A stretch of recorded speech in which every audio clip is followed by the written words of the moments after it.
sound of this kind of dance. You know what it means? It takes you back. It You takes know, you somewhere. exactly. It makes you travel somewhere. But it is the drum that in those days our forefathers are using to communicate. You know, when they were coming for them, this is what they use in communicating. They are coming, I like that. I really, I like. Welcome. Thank you. Fatima Usman, aka Mama Africa. Yes. Thank you very much for doing this interview on Njiko Storytelling. You're welcome. I think your story is a very good one to highlight. Yes, and I know there's so many stories. Which one in particular are we talking about? Let's see. We'll start first with you telling us a bit about yourself. Who is Fatima Usman? You know, aka Mama Africa. I love that question because it's a very strong name that represents a lot of things, that has so many heart on it. Fatima Usman, which is known as Mama Africa, has so much division in terms of profession, in terms of organization, in terms of charity, in terms of being a mom, a wife. Which one are we talking about? You know, I like something. I've known you a long time, the name, Mama Africa. I remember when we came to your restaurant. My brother actually had this bachelor's party in that restaurant. So, okay. And that was where, something new, because all the while I knew like African restaurants in Finland has not really done good in the past in terms of standing and in terms of being very successful. But you were consistent over the years. So that's where I know Africa pot. A lot of people don't really know this, but African pot is actually owned by my husband. Okay. I have my brand called Mama Africa, which is like the catering brand and everything. That's Mama Africa. But the African pot, belongs to my husband is like the one in charge of African pot. But of course, I'm the face behind African pot. When there's a business, you need to support. Initially, it started actually we started like from an organization perspective, and then it turned into a business. And then that was separated from the organization because the business wanted to support the organization, and it has been supporting the organization. Because the organization that I'm in, which I'm chairing, which is African European Association, we are self-funding. Like, we are not like depending on the government to give us money to do what we are doing, but we are also like seeking for funding from like Friends of Africans. African Pot is like one of those businesses that has supported also the organization when the organization is in difficulties. Oh, that's nice. Because you mentioned, and I say like your work, like in the little time that I've known you, I've come to respect the work you do, and it's profound because what you do has had a lot of impact on people. If it's not in the broad term, but on the grassroots level, I have seen that a lot of people have been impacted by the way you bring people together, by your love for your community. You're building a brand for anything African. And I kind of would want to know, where did all this start from? Where did it come from? You mentioned that you run an organization called African European Association in Finland. How long have you been involved in that project? I think Africans and African European Association, in short form, is called AFAIS. It's one of the oldest African grassroots NGO in Finland, and that is, I think it's over 20 years now. And it's an organization that promotes integration and culture. When I talk about African culture, it's a whole continent. Today I can be, today I'm a Cameroonian. Tomorrow I can be South African. So when you hear the name Mama Africa, you know where that is coming from. You represent. I am the only African woman that dresses African from January to December in Finland. I've actually noticed that, and that is really. I am very proud of that. It's really nice, yeah. You can't expect anybody to sell your culture. If you are a cultural person, you have to start from yourself. And African culture is so beautiful. I don't understand why people don't, portray it and show how beautiful our culture is. By showing, I walk on the street and people are like, what? Ihana, Ihana, Ihana. When someone admires your culture, you feel so good. But you have to be that culture for somebody to admire it. It's really, you made a really nice point, because it's something that a lot of us from the African background, we tend to. You're an African now. Look I at the way am. Look at the way you are dressed. Can you imagine? I am. I stand to be forgiven. Now you look like Mr. B.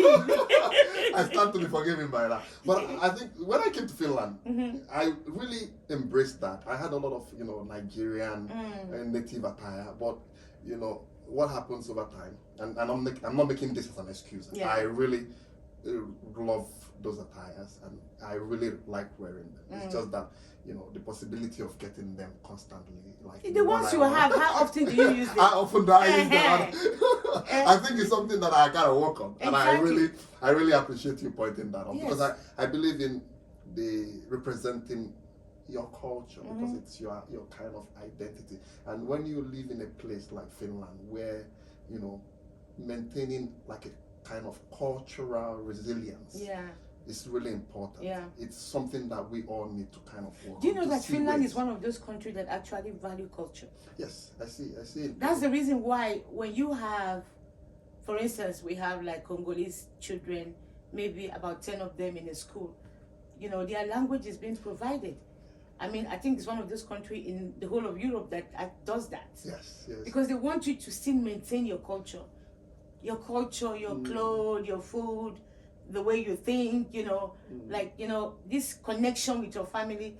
Finland is one of those countries that promote those things, and most people don't know that. Yes, I think I've also taken advantage of that, because my daughter, for example, and son, we had to do like Igbo classes for them in school, and I think it helped, and it's something that I really admired. Yeah, because sometimes they may not even learn it from you, and they will learn it from somebody, and they'll be like, because the person is teaching them, it's not like, oh, that's my daddy teaching me, oh, I have to pronounce it this way. But with a teacher, they have their own technique. You know what my daughter told me last week? She said, hey, we have an activity in school, and I'm going to dress up like a Hollywood, Nollywood, Nollywood. Actress. Yes. Back the old Nollywood actress that, they wear beads and, like spots on their face, kind of. And it made me really proud. Exactly.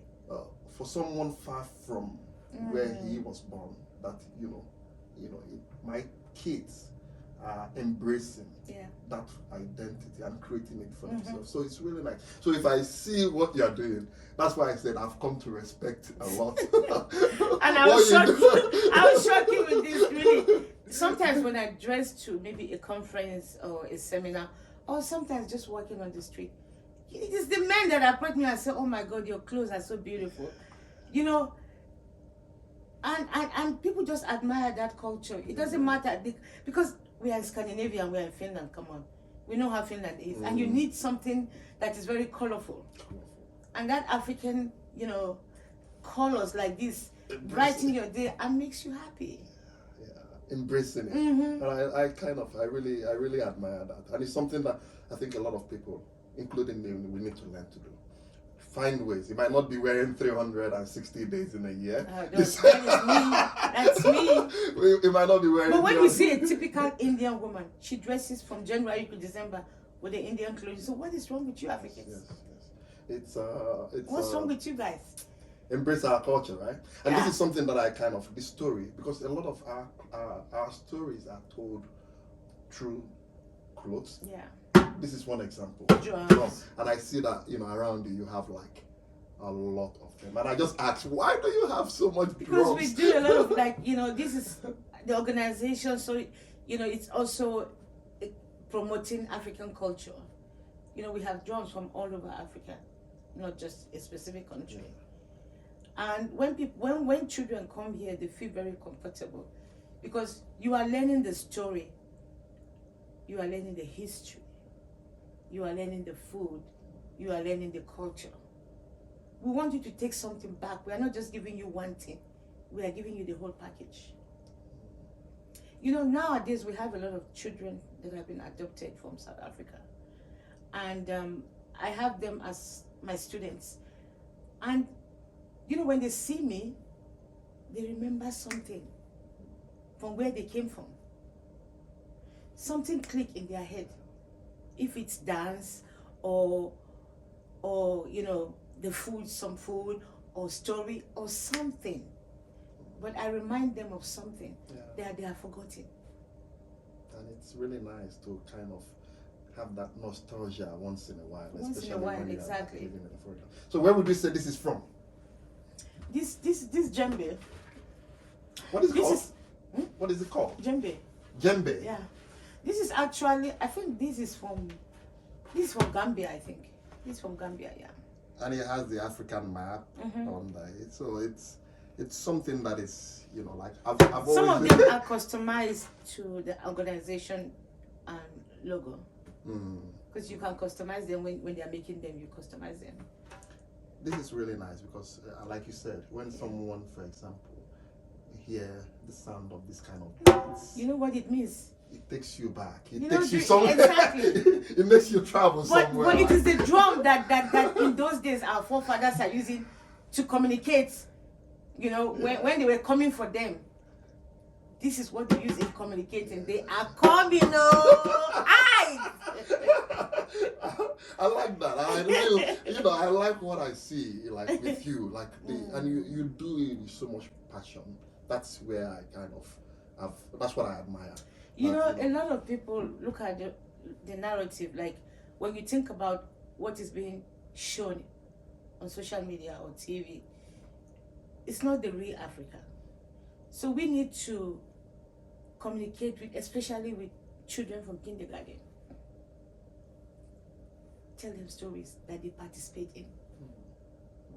You know, I tell them stories about dogs, tortoise, and you see these children at the end of the story, they are singing maybe, you know, Swahili song or Yoruba song or Igbo song or a song from Ghana or a song from Senegal. Because with kids, they can understand our culture through story that they are part of. But we do it through using different kinds of animals, like, you know, lion, you know, all the animals like in different parts of Africa. And also we combine those animals with the animals in Finland as characters so that they will understand better the role they are playing. Within 45 minutes, you see a child understand. Maybe a book that you read for that child that will take maybe 2 weeks, within 45 minutes. Because you are interacting with the child in form of play, but you yourself, you are being a child. Because you can't connect with a child if you're an adult. You have to reflect back. You have to go back. You have to go back in time and be a child so you can have a better understanding with the child. That is deep. I really like the way you said it, like being that connection with your childhood, and that's why I say it has this kind of feeling of take me back somewhere, you know. And it's really nice that you are giving this experience, even in a small way. But what you're doing has a very large impact on those, you know, you are connecting with. Yeah. And I see that. And this brings me, and I know, you know, sometimes based on the projects or the kind of work you have, you might not say everything, but please tell us about your journey. A journey from where you came from, how you got to the point where you are here and you became an African. You decided, yes, I am going to represent my brand, my continent, my nation, or where I'm from, or my form of identity.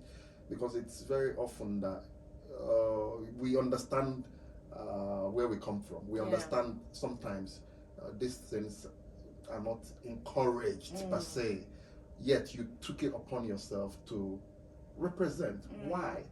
Just run us, where did this journey start from and how did you get here? When I came to Finland, that was about over 30 years ago. I realized that the cultural aspect of Africa is missing. 30 years ago. Yes. And for someone who is a teacher, I said, how can I combine, teaching, acting in one packet, and trying to make these children to be interested in African culture. I had to go back and, how do I put it? I had to go back to the drawing board and see how to make my syllabus in a way that it will fit different target groups. The kids from kindergarten, the kids from junior secondary school, and even adults that are organizing seminars. How do you tell your stories? Because you have to make them in different packages. When you are talking to a child from kindergarten, you have to be that child from kindergarten. And the kindergarten children, most of the time, they come with their teachers. Like if I'm giving a workshop, for example, in cultural house, which is most of the cultural houses are big. So I can have at least 100 kids with me in my class. That's a big group. It's not what I do, but it's what I see when they are going. When you see children singing in Yoruba, a song you have taught them, like, oh, kia sure, kia ngeri Yoruba shobokowa, la la la la la la la. And then at the end of the workshop, you hear this song again and again and again and again, and they will sing it throughout until they get to the private cottage, which is the daycare center. And I only get just feedback, positive feedback. The teacher will write me an email and say, oh my God, we have been singing this song all week, in school. I think what you just said, it took me back, we used to sing this song back in primary school. Goodbye, teacher, goodbye, friend, goodbye, everybody, we are going, So, it brings a lot of happiness to you, you kind of, it gives you this nostalgia that, you travel back to place that, and this is something that is really, And sometimes something will just pop into my head. Because when I'm working with those kids, I never know what is going to pop into my head. In any song, in any language. Things like that just pop on in my head. And the kids will start singing it. By the time you know what is happening, everybody's singing it. Including the adults. Including the adults are singing it. I'm sure I think I really want to be in one of those classes, I want to travel back, to that point. It's really nice. And when you come to classes like that, just be a child. Yeah, yes. You will see how you enjoy it. Yeah. I've had people, decision makers, come into my class, sit down and say, you can't be an adult in my class, you have to be a child. And we all need to be children at times. Sometimes you need to be a child. We need to be. We worry the too much. Innocence, right? Yes. the less worried. And that's how they get the real African culture. They understand our story. It's not every child that is dying like the way United Nations is showing that, kids are dying in Africa. Yes. But not every child is dying in Africa. There are so many positive things in Africa that need to be told. Yes. And that is what our stories are all about. The positive aspect of African stories. I don't like the images I see on social media all the time. I want something positive. I want children to have positive stories about African children. I used to tell the kids in high school, I said, you are lucky. In so many African countries, there's no lunch. There's no even food when you come to school. But yet, kids walk miles upon miles to go to school because they want to get better education.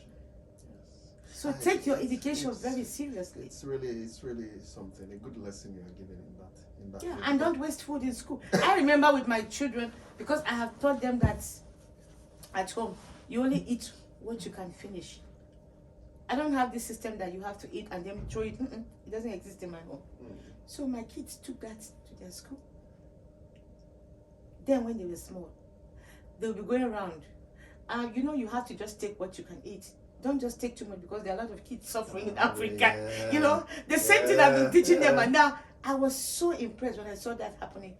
One of the teachers came and said, where did your child learn how to like actually make children to eat only what they can eat. Do you know that children waste a lot of food in school here? Yes. And that's something that needs to be taught, because there are lots of countries in other continents that do not have that privilege. True. Yes.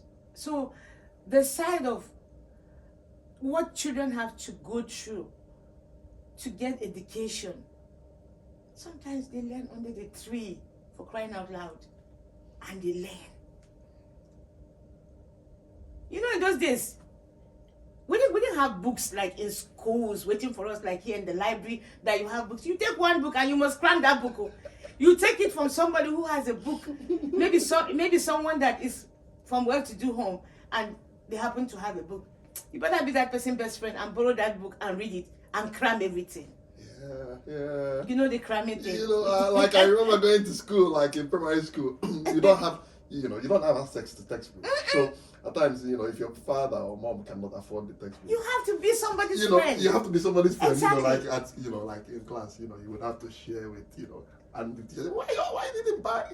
And didn't buy your book? Exactly, and those ones that have advantage, they don't even care to read it. They don't even care. And this made, I think this is, it built kind of in me, for example, a hunger for knowledge, because something that is not at your disposal. Yeah. When you get it, you kind of value it. You want to keep it, and this is something that. And that's one lesson I always tell them in schools whenever I have opportunity to have. I think I've had like workshops all around Finland, and I always tell them, I said, do you know how lucky you are? The only thing that your government is asking of you is to study. You have everything, good teachers.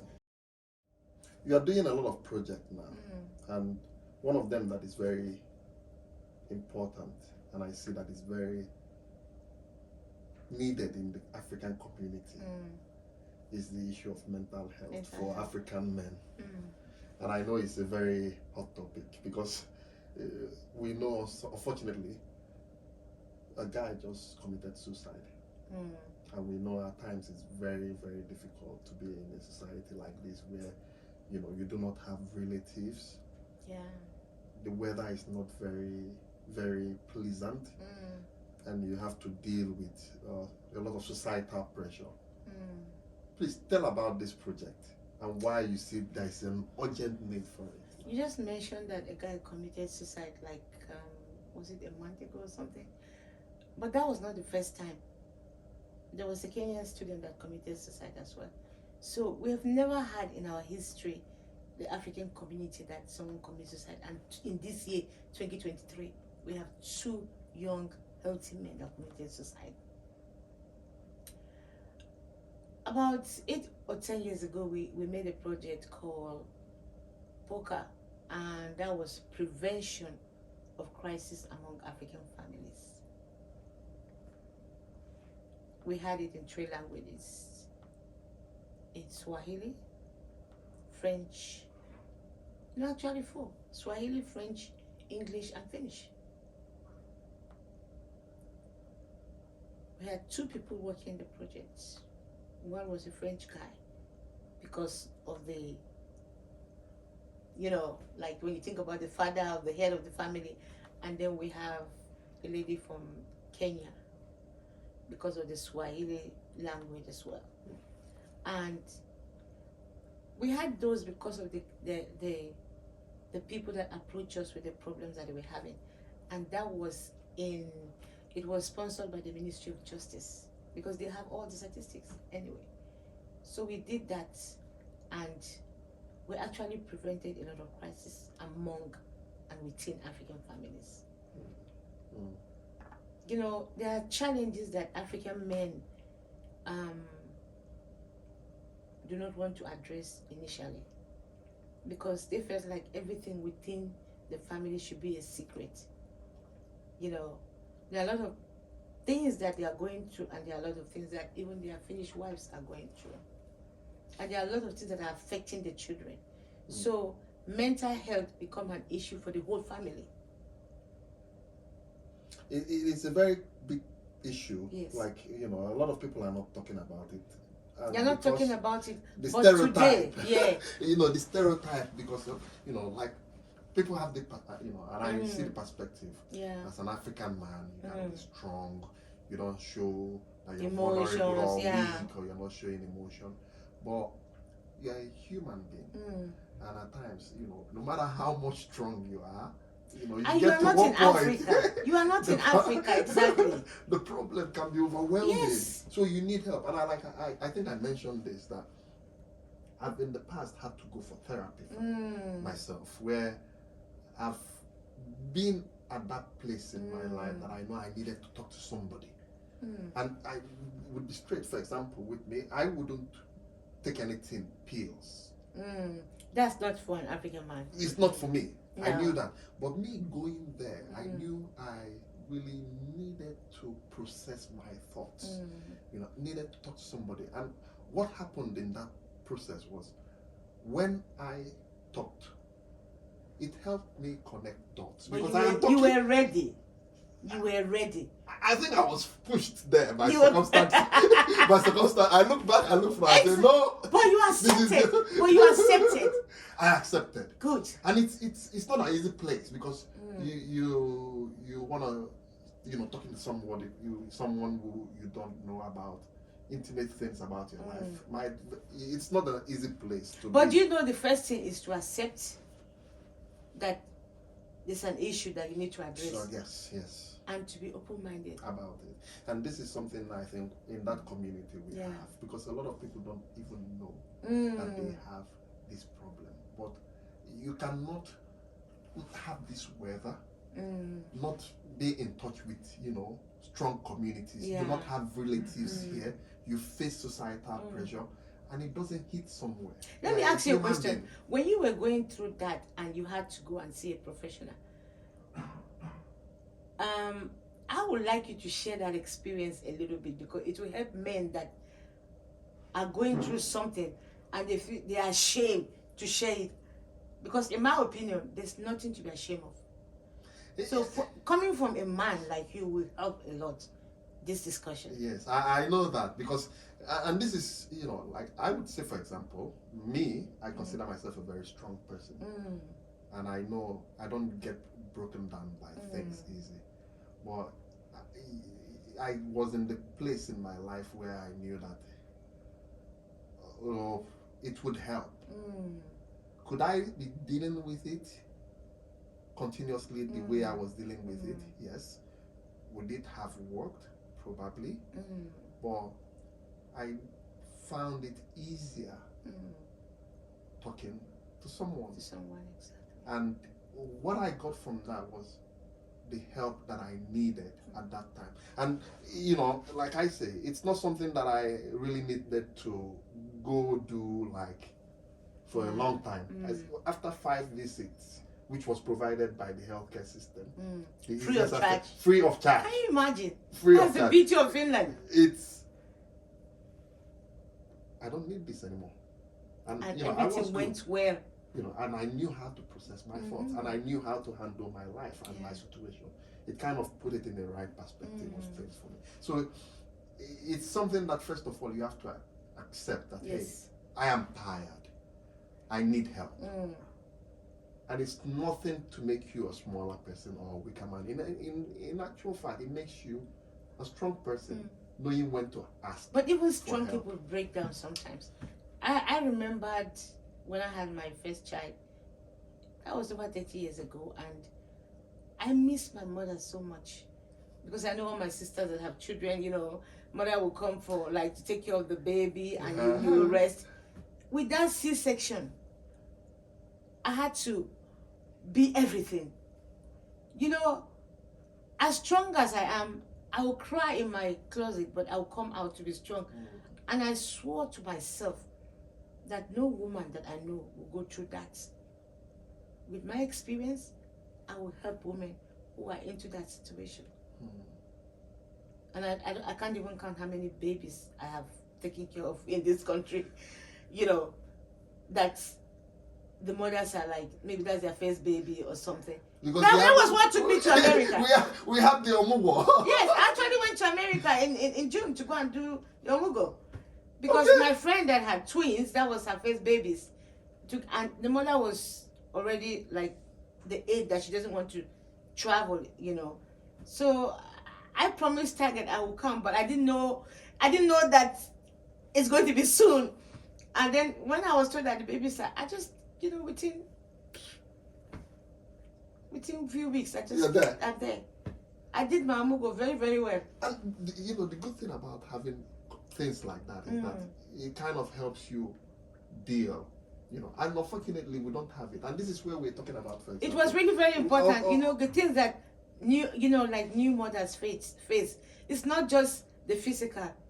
Mental also. Mental health is also a big issue there, because people will come and help you in the daytime, but at night you are all alone. So, men also should be very sensitive to women who just had babies. If you have a partner, you should be able to help. Because African men sometimes they say, it's a woman's thing. It's not a woman's thing. If you can help, please help. And I know a lot of young couples that I'm really happy what I'm seeing today in today's world. Like the young men are really helping. Yeah. Oh, my wife, she needs to sleep now, and even churches that they belong to, when they go, all the elders, they want to help with the babies so that they can get something. It's really very important. Mental health is like all over now. Yes, and it's really important that you say, because as a community, as an African community in Finland, we could do a lot supporting ourselves. Definitely. And this is something that we've talked about. And this is what the cities want to see. Yes. How do we? They are always asking. For example, Helsinki City is always asking, what ideas do you have that Helsinki City can support you with? How many times have we brought an idea as a community that the city should support us? We haven't done that yet. It's sad. You said that. As a community. As a community. Yes, not as me, individual, as community. They are encouraging communities to work together. If I ask you West African people, how many times have you have an idea that you took to Helsinki City and said, I want to do this? But the Somalians have, and they've been doing it. Talking about this is something that we do not do a lot. Collaboration. Collaboration, we are so weak. Because we are in that point whereby we are, I don't know, there's this drag for space. What I call it that. Power struggle. And jealousy. And it's sad, because if you find what is happening in the Somalian community, there's a lot of collaboration. They believe in, I help my brother there, I help him. Even though they are from different clans, that has nothing to do with their collaboration. I have seen that with the Somalians, and I respect that. Arabic community. With the Arabic community as well. It's the same thing that, they help. And I give example of this pools. In Itakes, yes. Where, some 10, 15 years back, it was empty. Yes. But now it's thriving with a lot of Arabic It has brought businesses. a good reputation and good income to Eastern Helsinki. And why did that happen? And because employment. A lot of collaborations happen. The guy from Syria would see, oh, if I open this shop here, the next man there is my and he's selling meat, I'm selling this, and there's this community that has been, and now that place is going to be renovated to be made bigger. Exactly. Because they've seen that economic Do you know that the Somalians have one of the biggest restaurants in that area? It's like you are in Mogadishu. I've never been to Mogadishu, but that place looks like Mogadishu. It's full of home. Because you see the restaurant, people and then you have, the tailors are sewing, and then they have the mugs there. It's beautiful. That's beautiful. Culture. And they have traveling agent there. They have, oh my God! I said this is a community. That's what you call a community. The Somalians have shown they are telling you this is how to be in a community. West Africans, you need to wake up and open your eyes, because we are still sleeping. And this is something that you represent very well. Yeah. The Mama Africa, you bringing people together, and you have represented that well. Because I've seen that you always reach out and you draw people together, especially anything African. You are very passionate about it. And I have to, because I'm an African from January to December, so I can't change who I am. If I don't promote the continent, who will? We are in a perfect country to do that. Finland gives you all the opportunity to be yourself. You don't need to be someone you are not. Why don't take that opportunity and promote your continent? Promote the different African countries. promote your culture, promote your clothing, promote the product that you want people to buy from Africa. You have to be that product. Yeah. And support. Yes. Even when someone support else African businesses. Because we need that. Because by doing that, you are also helping create employment within our community. What's the point of me having a good idea and I will die with that idea? Who did I empower? Nobody. No. Even if you have a shop and you are able to employ one person, you have made a difference. You don't have to, employ 10 people. Start with one. And this is something you are doing very well. Yeah. In terms of grassroots efforts, you are reaching people at the very ground, and you are seeing ways to impact them. And this is something, for example, if you talk about the next generation, immigrant children, there's so much passion around organizing them. And they are watching us, by the way.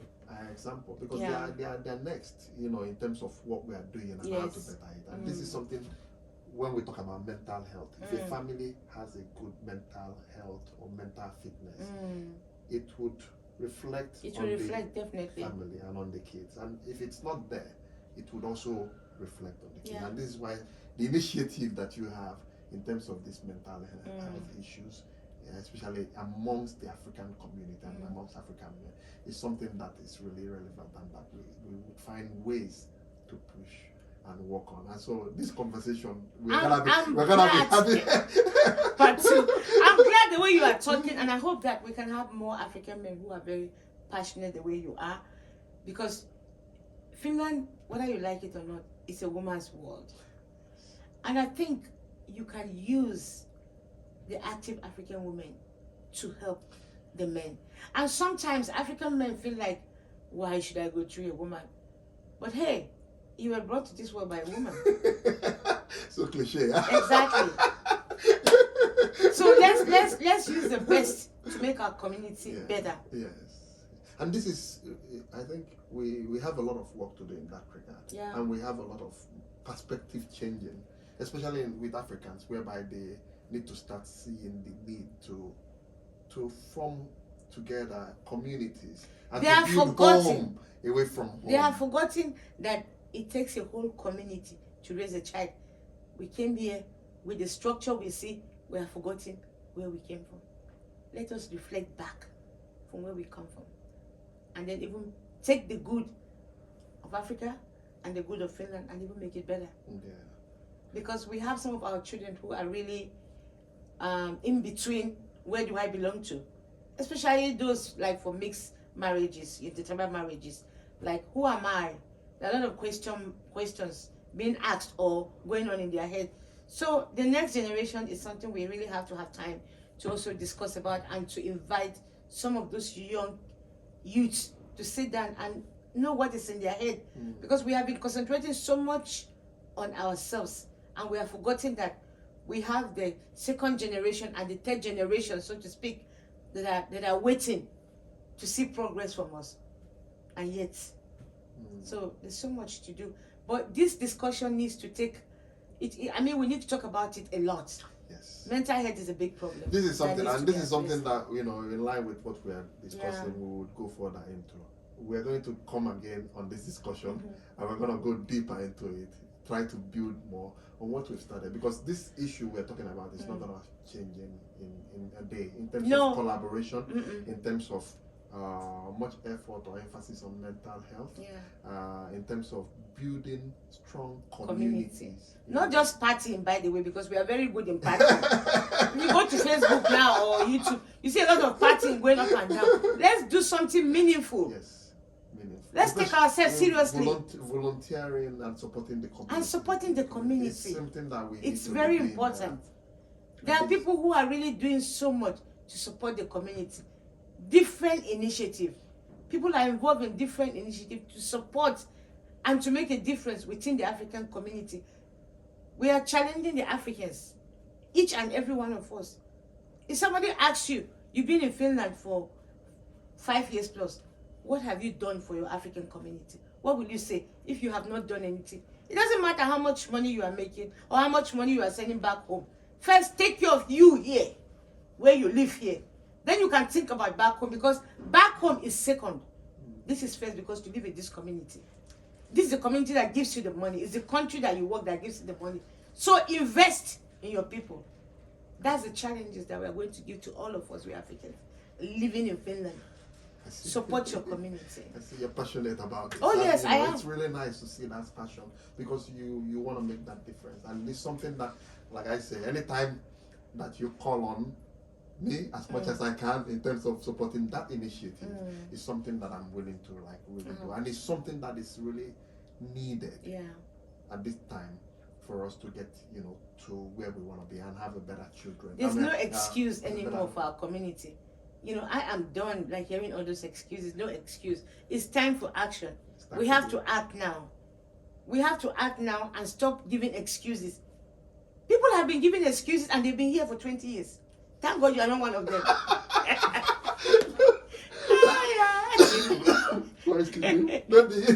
Maybe I'm not. I'm trying to get away from there, but I do understand very well what you mean. It's time to stop giving those excuses, because we can do better than we can do better. We can do better than we Our children are very proud of their culture.